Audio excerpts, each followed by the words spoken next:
तो हम देखते हैं, तो चैप्टर नंबर 15 को प्रोबेबिलिटी 10 मार्क्स का वेटेज है, 4 to 5 मार्क्स इस चैप्टर से आते हैं। Counting the number of possible outcomes में हमारे पास 3 टॉपिक हैं, फंडामेंटल प्रिंसिपल है, परमोटेशन है, कॉम्बिनेशन है, और प्रोबेबिलिटी जो है वो सिंपल प्रोबेबिलिटी है हमारी, सही है ना, सिंपल प्रोबेबिलिटी। लर्निंग आउटकम्स में हमें बताता है probability and probability distribution. Use counting techniques like the MN counting rule, M multiplied by N, MN counting rule and factorials for calculating, for example, a total number of outcome मालूम करने के लिए हम factorial, और factorial क्या होता है अभी हम डिस्कस करेंगे, फैक्टोरियल भी क्या होता है फार्मूलाज जब डिस्कस करेंगे। 1.2 में कह रहा है use permutation and combination to calculate the total number of possible selection for a set of data. 2.1 ये 1.1 1.2 है। तो understand the definition of probability and other basic terms of as well as their application. Addition law of probability, सही है, addition law identify the difference between mutually exclusive and non mutually exclusive event. फिर multiplication law आ जाता है, dependent और independent events, और इसके अंदर हमारा कंडीशनल प्रोबेबिलिटीज आ जाती हैं। ठीक है, छोटा सा चैप्टर है, कोई इतना बड़ा चैप्टर ये नहीं है।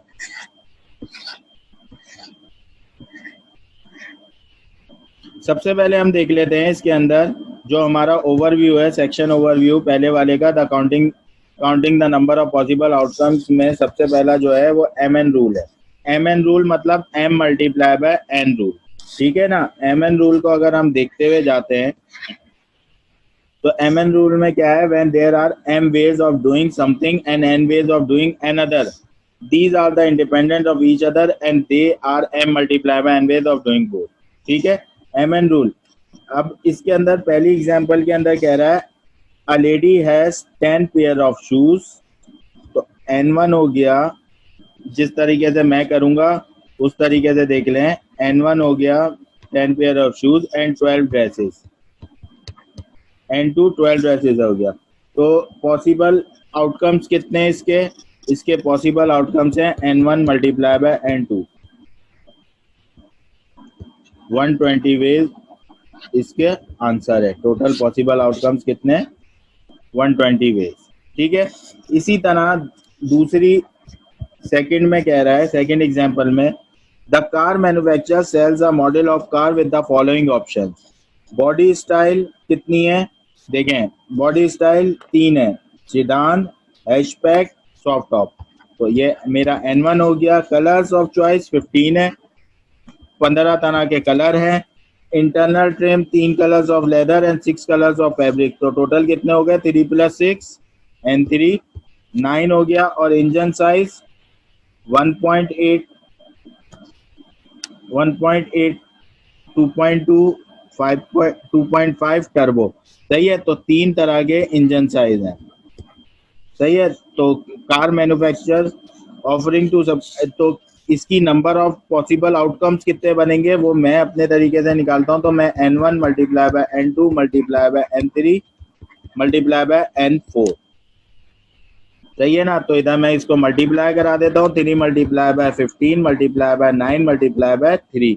तो ये कितनी नंबर ऑफ वेज निकल के आ जाती है मेरे पास, 1215 वेज। ठीक है, तो इसको ये जो MN काउंटिंग रूल है इसी को कहते हैं फंडामेंटल प्रिंसिपल या मल्टीप्लीकेशन रूल।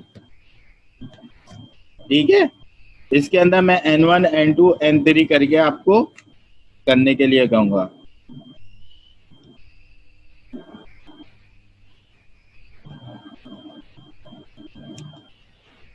मैं एक और सवाल लिखता हूं इधर।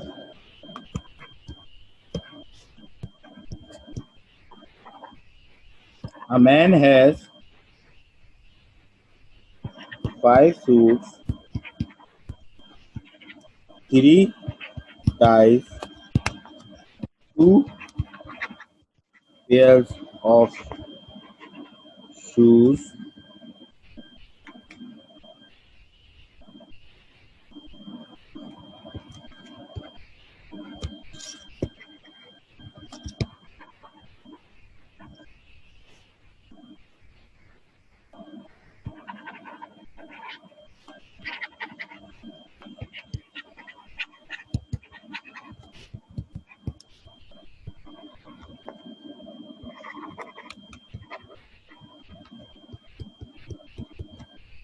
सही है।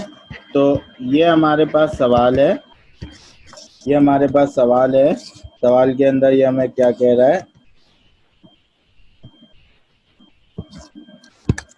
A man has 5 suits, N1 मेरा 5 सूट्स हो गया, 3 टाइज, N2 मेरे पास 3 हो गई, N3 2 पेयर ऑफ शूज। सही है।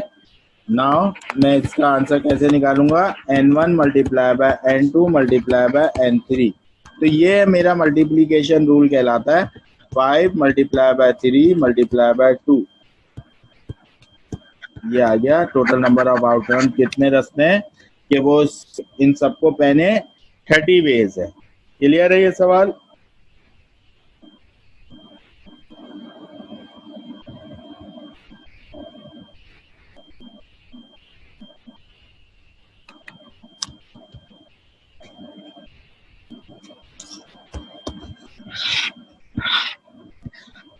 ठीक है, क्लियर है भाई ये।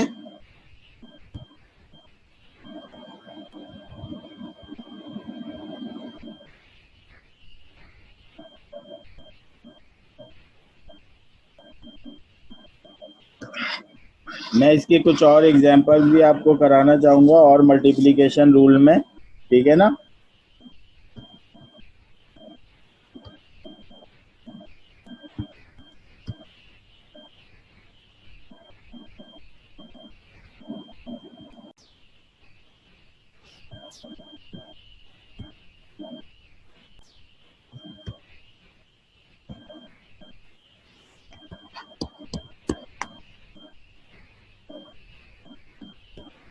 Three digits number can be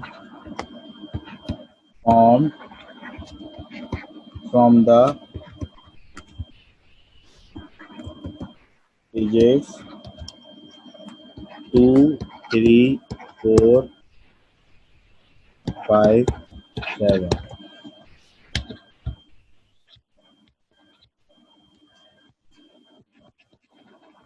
How many ways are possible if each digit is used only once? पहला पार्ट है,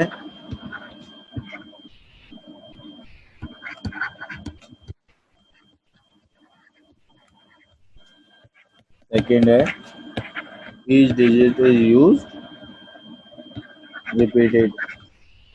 सही है।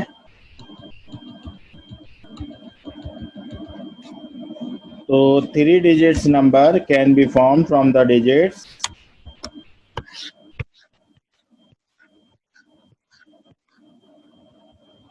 3 digits number can be formed from the digits 2, 3, 4, 5, 7। How many ways are possible. तो ये basically क्या है, इसके अंदर 3 डिजिट्स का आपको नंबर फॉर्म करना है। आपके पास गिवन टोटल पॉपुलेशन कितनी है, 2, 3, 4, 5, 7। ये आपके पास नंबर ऑफ वेज हैं, 2, 3, 4, 5, 6, 7। सही है ना, नंबर ऑफ वेज। और आपको क्या फॉर्म करना है, 3 डिजिट्स का एक नंबर फॉर्म करना है, N1, N2, N3। तो 3 डिजिट्स का नंबर फॉर्म करना है। तो आपके पास टोटल नंबर ऑफ वेज कितनी है, 1, 2, 3, 4, 5। अगर मैं ओनली वंस की कंडीशन करता हूँ, नंबर 1 पे ओनली वंस या नॉट रिपीटेड की कंडीशन का मतलब ये होता है कि अगर कोई वेज एक बार यूज हो रही है तो वो यूज हो गई। तो इधर N1 के लिए number of ways, total number of ways कितनी अवेलेबल है, 1, 2, 3, 4, 5। 5 की 5 नंबर ऑफ वेज, कोई सी भी एक वेज यूज हो सकती है। लेकिन जब N1 के लिए ये वेज थी, अब इन 5 में से कोई एक वेज यूज हो गई, तो अब N2 के लिए नंबर ऑफ वेज कितनी बची, 1, 2, 3, 4।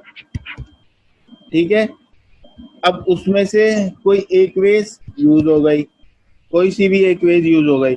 N3 के लिए नंबर ऑफ वेज कितनी? ओनली वंस, कोई वेज एक बार ही यूज हो सकती है, तो N3 के लिए नंबर ऑफ वेज कितनी बची? 3। Therefore N1 multiply by N2 multiply by N3, 5 multiply by 4 multiply by 3, तो ये कितने नंबर ऑफ वेज आ गए? 5 4 20, 23 60 वेज। क्लियर है भाई? अगर इधर मैंने रिपीटेड का केस किया है तो इधर मैंने ओनली वंस का केस किया है, मैं बराबर में रिपीटेड का केस करता हूं इसी में।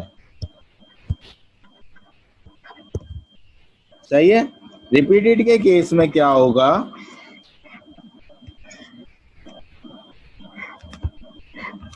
N1 N2 N3। अब रिपीटेड के केस को देखें, रिपीटेड के केस में क्या हो रहा है? ये नंबर ऑफ वेज हमारे पास कितनी है? नंबर ऑफ वेज है हमारे पास 5, 2 3 4 5 7। सही है? तो N1 के लिए तो नंबर ऑफ वेज रिपीटेड में कितनी है? 5 है। अब 5 में से N1 ने एक वेज यूज कर ली, फॉर सपोज ये वेज यूज कर ली, तो N2 के लिए 4 वेज बचनी चाहिए, लेकिन रिपीटेड में N2 को भी एक ये वेज वापस से ऐड हो जाएगी, क्योंकि N2 के लिए भी पूरी चॉइस है, ये वेज यूज हो गई, ये वापस से N2 भी यूज कर सकता है, तो इसके लिए भी वेज कितनी हो गई? 5।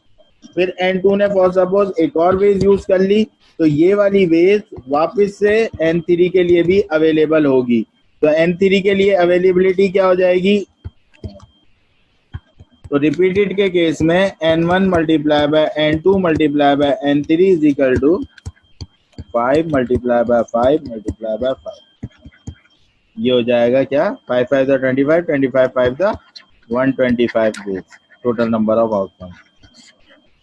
बात समझ आई रिपीटेड और नॉन रिपीटेड का? हाँ भाई, क्लियर है ये रिपीटेड और non repeated?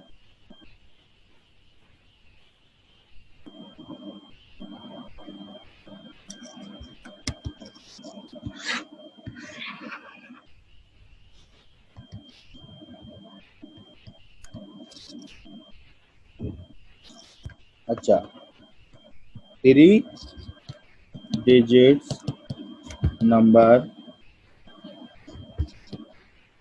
can be formed from the letter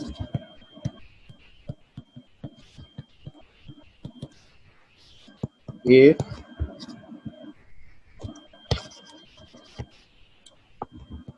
in how many ways, if each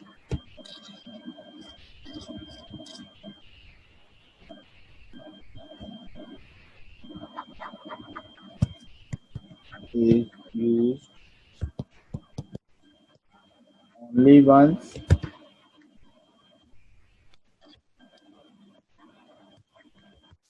and not repeated,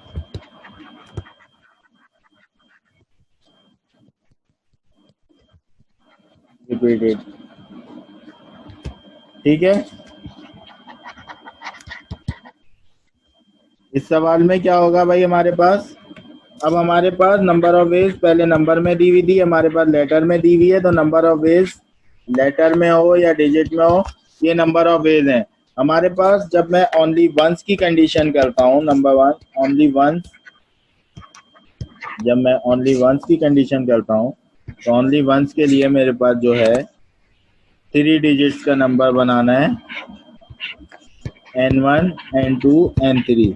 तो टोटल नंबर ऑफ वेज कितनी है? 1 2 3 4 5 6 7, तो टोटल नंबर ऑफ वेज 7 है। N1 के लिए 7 की 7 अवेलेबल है, कोई एक वेज यूज हो गई होगी। N2 के लिए कितनी वेज अवेलेबल है?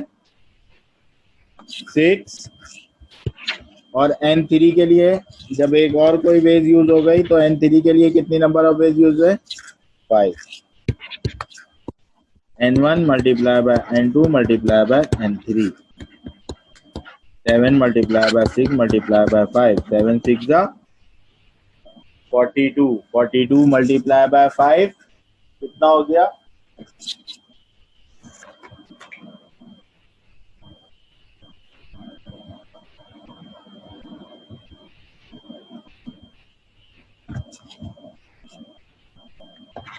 to 10 ways.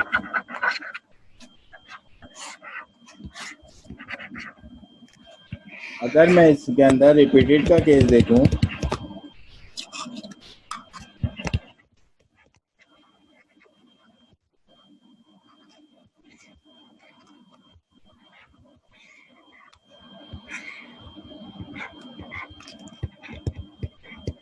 रिपीटेड में क्या होगा भाई? रिपीटेड में हर वेज वापस जाके फिर अवेलेबल हो जाती है दूसरे के लिए। तो N1 के लिए भी 7 है। अगर N1 ने कोई एक वेज यूज कर ली तो वो वापस से जाके यूज हो जाएगी। N2 के लिए भी पूरी की N2 के लिए भी 7 वेज अवेलेबल है और N3 के लिए भी 7 वेज अवेलेबल है। तो N1 multiply by N2 multiply by N3, 7 multiply by 7 multiply by 7 is equal to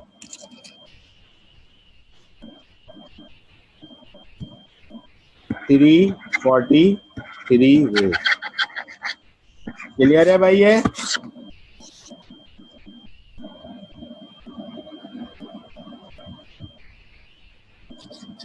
सही है? नाउ नेक्स्ट क्वेश्चन की तरफ मूव करते हैं।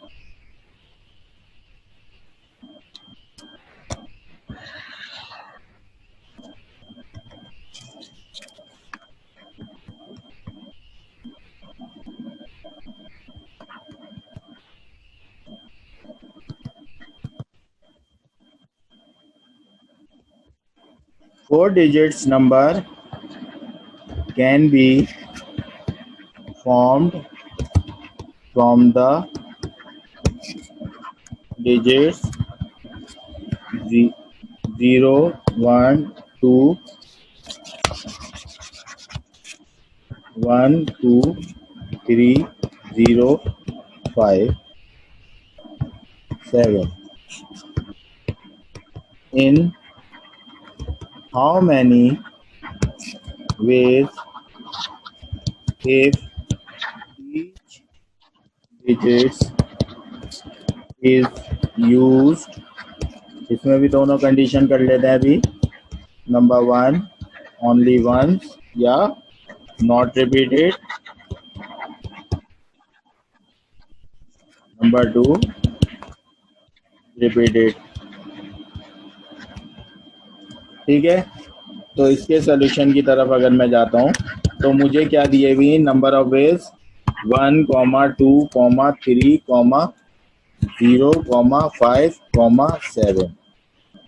ये नंबर ऑफ वेज मुझे गिवन है। सही है। अब मेरे पास दो कंडीशंस है ना, एक कंडीशन है ओनली वंस की या नॉट रिपीटेड की, एक कंडीशन है रिपीटेड की।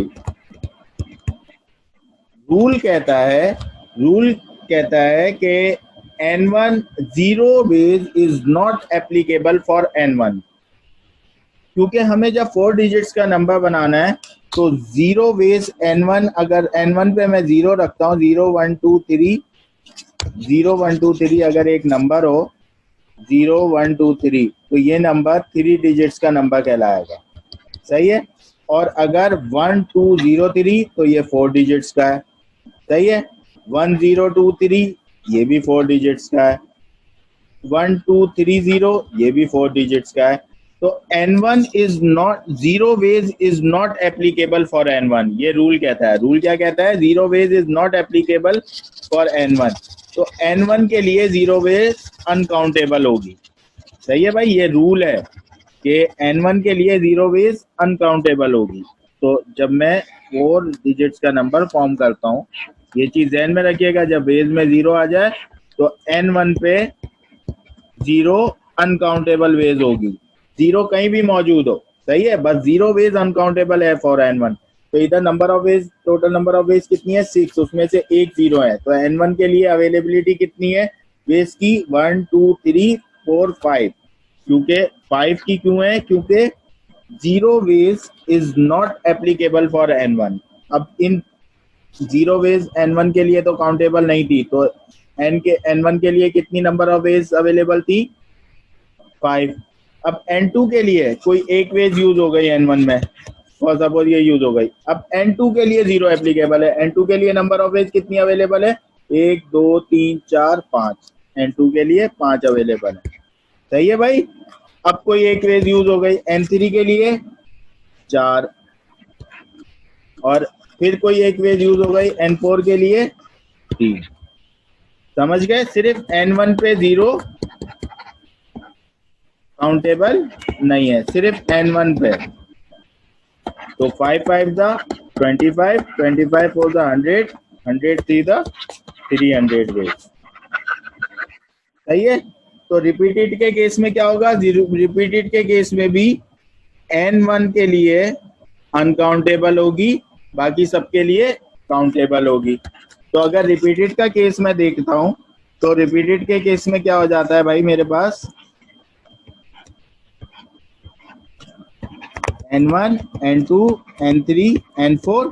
रिपीटेड के केस में N1 के लिए 0 अनकाउंटेबल है, तो N1 के लिए तो नंबर ऑफ वेज कितनी हो जाएंगी? N1 के लिए 0 अनकाउंटेबल है, तो N1 के लिए नंबर ऑफ वेज 5 हो गई। लेकिन कोई जो एक वेज यूज हुई वो आगे जाके रिपीटेड में आगे ऐड हो गई, तो N2 के लिए 6, N3 के लिए 6, N4 के लिए 6। ठीक है। तो N1 multiply by N2 multiply by N3 multiply by N4। ठीक है, वापस से बताता हूं, वापस से सुन लें भाई कि N2 के लिए जो हमारी थी वो N1 के लिए 0 अनकाउंटेबल था। तो 0 जब अनकाउंटेबल था N2 के लिए, तो हमारे पास नंबर ऑफ वेज 0 को हटा के 0 अनकाउंटेबल था N1 के लिए, तो नंबर ऑफ वेज कितनी बची? 1 2 3 4 5। N1 के लिए 4 5 आ गई। लेकिन अब N2 के लिए 0 काउंटेबल है, और कोई भी वेज जो रिपीटेड के केस में वापस से ऐड हो जाती है, तो अब नंबर ऑफ वेज N2 के लिए 6, N3 के लिए भी 6, N4 के लिए भी 6। तो ये N1 multiply by N2 multiply by N3 multiply by N4। 5 6 30, 30 6 180, 180 6 कितना आ गया? 1080 वेज। वेज कहते हैं रस्तों को।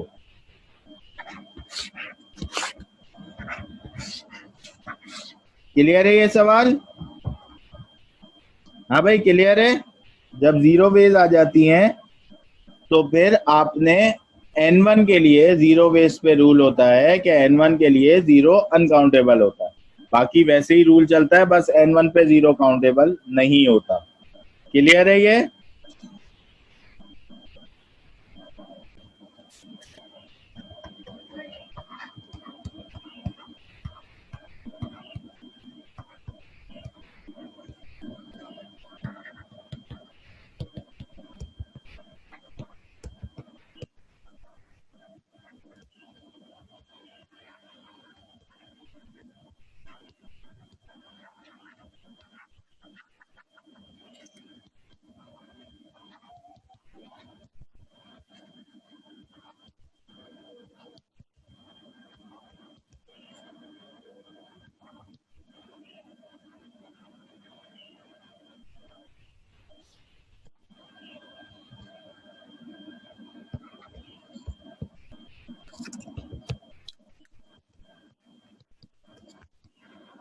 How many ways?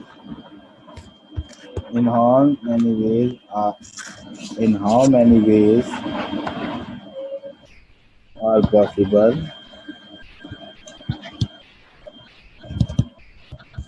if each digit is used only once?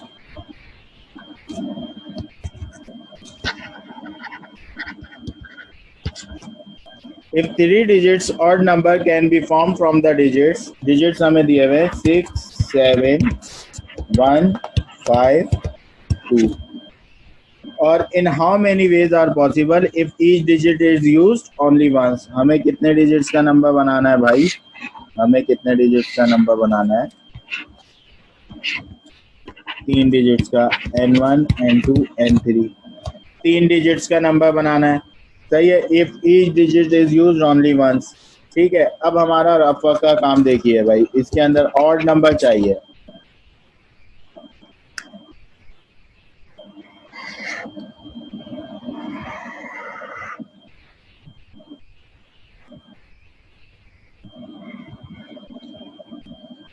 आपने कभी पढ़ा होगा 3 डिजिट्स का नंबर है तो 110 यूनिट्स, सही है। सिंगल नंबर जो होता है वो यूनिट्स होता है, सही है। 2 का नंबर 10 होता है और 3 नंबर 100 होता है, सही है। STU पढ़ा है। तो इधर मैं यूनिट्स को करता हूँ पहले, यूनिट्स, तो सिंगल नंबर ले लेता हूँ 6 7 1 5 2। इसके अंदर यूनिट्स के अंदर ऑड नंबर कितने हैं भाई? 7 ऑड, 1 ऑड, 5 ऑड, सही है। तो कितने ऑड नंबर हैं इसके अंदर? 3 ऑड नंबर हैं, ठीक है। टेंस पे हम अगर पेयर बनाते हैं तो हमारे सैंपल्स कितने बनेंगे? टेंस में नंबर ऑफ कितने? 2 नंबर के पेयर होते हैं और टोटल नंबर ऑफ एज कितनी है? 2। विदाउट रिप्लेसमेंट में आपने पढ़ा था 5C2 के तहत नंबर ऑफ सैंपल्स का पता चलता है। कितने सैंपल्स बनेंगे? 10 सैंपल्स बनेंगे। कौन कौन से होंगे भाई, किस तरह से बनेंगे? 6 7 6 1 6 5 6 2 7 1 7 5 7 2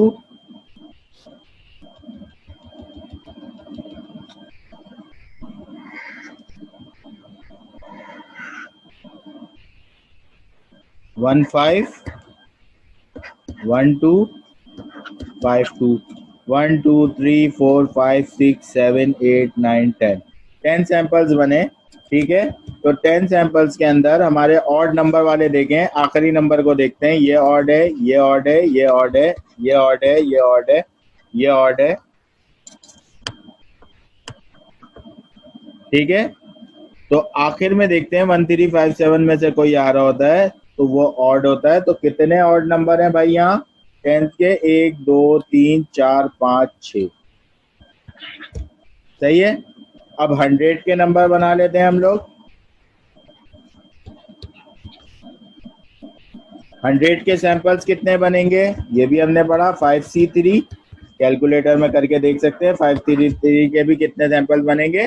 10 सैंपल्स बनेंगे। 3 डिजिट्स पे हम करेंगे अब। 6 7 1 6 7 5 6 7 2 6 1 5 6 1 2 6 5 2 7 1 5 7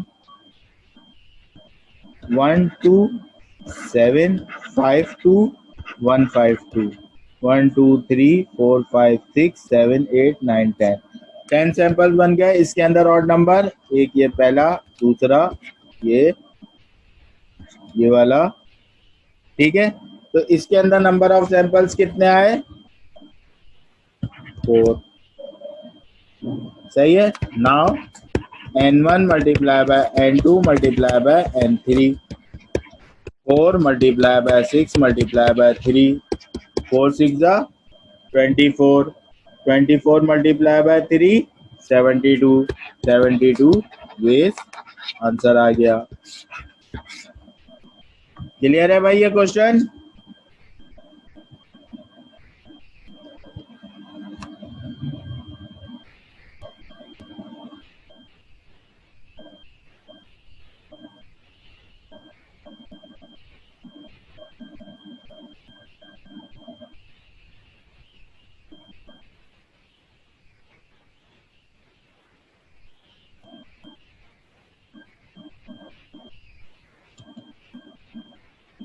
क्लियर है ये?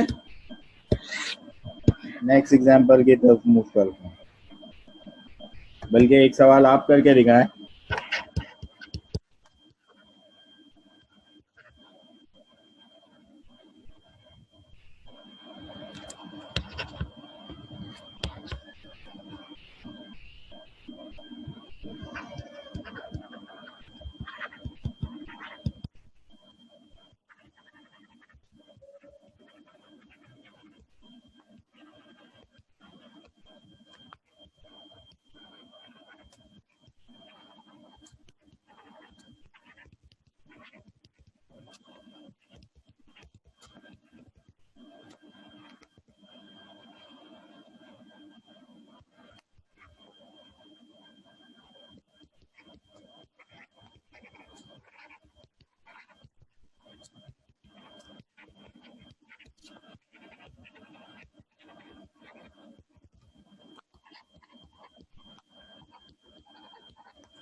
सही है भाई। ये दो क्वेश्चन है 5 और 6, ये आप जरा मुझे अभी करके दिखाइए, फिर आगे चलते हैं। मुझे इनके आंसर बताइए क्वेश्चन नंबर 5 और 6। तो अगर इधर से और इवन नंबर यूनिट्स के लेते हो तो यूनिट्स के इवन नंबर 4 हो गए। सही है। 100 के 10 के इवन नंबर 1 2 3 4 5 6 7 8। इसके 10 के 100 नंबर 8 हो गए। और 100 के इवन्स नंबर देखते हैं, 1 2 3 4 5 6 7 8 9।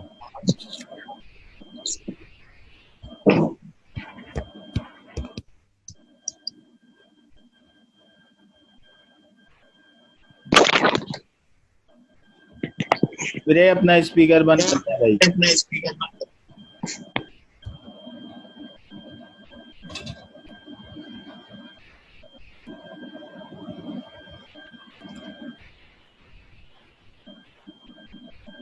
तो ये आ गया मेरे पास क्वेश्चन नंबर 5 का आंसर 288 वेज। हाँ भाई, क्वेश्चन नंबर 5 में किसी को एतराज है?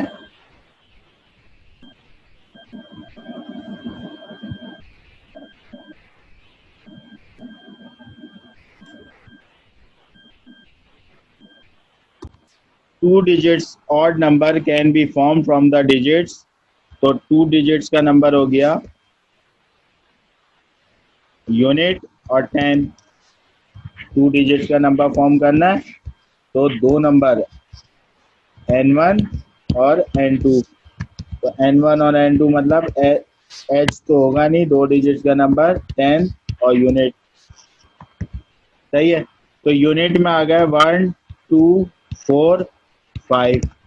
और रिपीटेड का केस है, रिपीटेड का केस है तो इसके सैंपल्स कितने बनेंगे, इसके टेंस पे सैंपल कितने बनेंगे उसका पता करने का फार्मूला क्या होता है? 4 नंबर्स हैं या 4 का स्क्वायर, दो दो के बनाने तो 16 सैंपल्स बनेंगे। तो 16 सैंपल्स कौन कौन से बनेंगे? 11 12 14 15। फिर 21 22 24 25। फिर 41 42 44 45। उसके बाद 51 52 54 55। ये टोटल मैंने कंटिन्यू है भाई, ये टेंस के सैंपल हैं, इधर तक कंटिन्यू है। ये मैंने 16 सैंपल्स बना दिए। इसमें देखिए आप ऑड नंबर कौन कौन से हैं, यूनिट्स में ऑड नंबर कौन से हैं? एक ये एक ये। कितने ऑड नंबर हैं यूनिट्स के अंदर? 1 और 5, दो ऑड नंबर है। और इसके अंदर टेंस में ऑड नंबर कितने हैं? 1 2 3 4 5 6 7 8। तो इधर के ऑड नंबर कितने हैं?